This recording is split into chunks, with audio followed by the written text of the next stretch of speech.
Today is the 10th day of the first Israelite month, a day when Jews would, and Samaritans still, designate a lamb or a kid to be slaughtered on the 14th day of the month and eaten on the 15th. In this video, I want to speak about a connection I made between the Pascal lamb and something I learned in my Functional Medicine Coaching Academy, FMCA, program.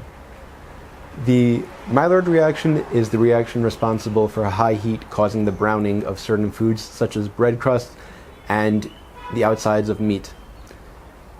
I used to utilize this reaction for my own cooking until I found out via FMCA that the Maillard reaction produces products, advanced glycation end products, AGEs, that can be harmful to health, particularly when meat is cooked at high temperatures, and that it's preferable to cook at lower temperatures. I also learned that green vegetables can mitigate the effects of AGEs, and that if one is having meat, it is preferable to have it with a green vegetable. So if one's having a hamburger, it's best to have it with a slice of avocado or some leafy greens.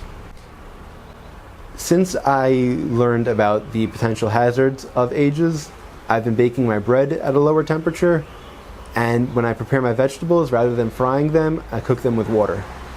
When it comes to the Pascal lamb, however, the Israelites were commanded specifically not to boil the Pascal lamb or to eat it raw, but to roast it.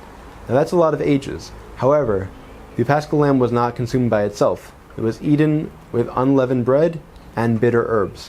Why herbs?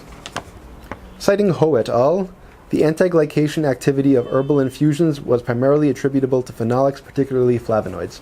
Why bitter herbs?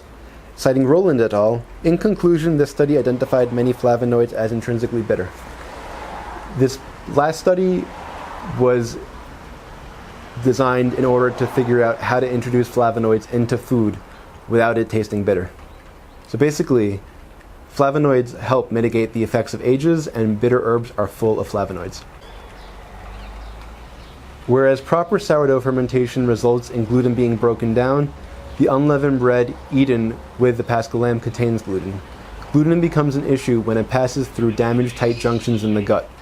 Citing Suzuki and Hara, as it is known that tight junction barrier defects are involved in several diseases such as inflammatory bowel disease, dietary supplementation with flavonoids might afford an effective tool for the prevention and treatment of those diseases. So, the bitter herbs eaten on the 15th night of the first month might help with the consumption of both the Pascal lamb and the unleavened bread.